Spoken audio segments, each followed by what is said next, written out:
Hello, in this video we're going to look at how to use a chi-squared to approximate an F distribution, and it's a pretty interesting result. So we'll jump right in and see what we get. So first let's let xi be IID standard normal random variables from 1 to n. So we have a sample of n independent identically distributed standard normal. And then I have a few videos that show that if you square one of those, you get a chi-squared with 1 degrees of freedom. And if you sum from 1 to k of these xi squareds, you get a chi-squared with k degrees of freedom. And this is assuming, of course, k is less than n. We only have n data points. And also, if we sum the remaining, say, m variables from k plus 1 to n, that's also a chi-squared degrees of freedom. Say with m where degrees of freedom m, where m is the n minus k. So it's whatever's left over that we didn't sum here. And these statistics are independent of each other. So the first k observations are independent from the last m observations. Okay, and I established that because then we can create a F distribution. So we have a chi-squared distribution divided by its degrees of freedom, divided by a chi-squared distribution divided by its degrees of freedom. And then this is an F distribution with k numerator degrees of freedom and m denominator degrees of freedom. So this is what we're going to approximate, is this F distribution with k and m degrees of freedom.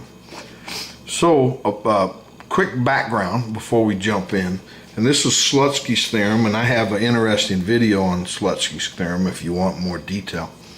But basically it says if we have a random variable that converges in distribution to, say, x, and another random variable yn that converges in probability to y, then this ratio converges in distribution to this ratio. Now this is just one piece of the Slutsky's theorem, but it's the piece that we're going to use in this video. Now let's go through some points here. This is an asymptotic result, so we want to fix the numerator degrees of freedom, and then we let n be large. And when n is large, that means m is large.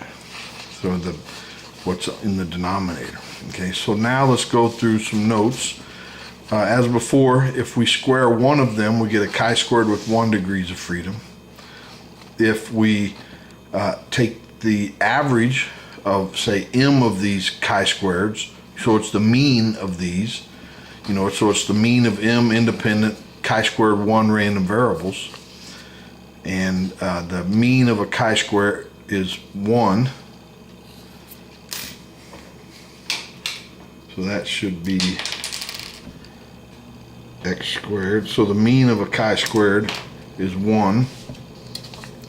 So by the weak law of large numbers, this mean converges to the population mean. So this converges to 1. Now, if we multiply this left side by k, then this converges to 1, and we get, but k stays k. So this sum converges to k. And now this was the second half, k plus 1 to n, which n is k plus m. Now the first piece of this, I goes from 1 to k, this sum is chi-squared, k degrees of freedom. So it not only converges in distribution to chi-squared, it is a chi-squared. So we're kind of setting up the two pieces of the Slutsky's theorem. This converges in probability, and this converges in distribution. So what we get is, if this is the F statistic, or that we saw before, the F random variable, and we set it up like this, then this piece converges in distribution to chi-squared. This piece converges in probability to k. So this ratio converges in distribution to 1 over k times this chi-square random variable. And actually we're done. So you can use this to approximate this F random variable. But now let's do an example to illustrate how we would do that more precisely. So let's let K equal 5 and M equal 6. And so here we want the tail area to be 0.05. So a F random variable with 5 numerator and 60 denominator degrees of freedom being greater than 2.368, that is 0.05. But according to what we just proved, this can be approximated by this, where 5 is the numerator degrees of freedom, K, and this is the chi-squared with 5 degrees of freedom.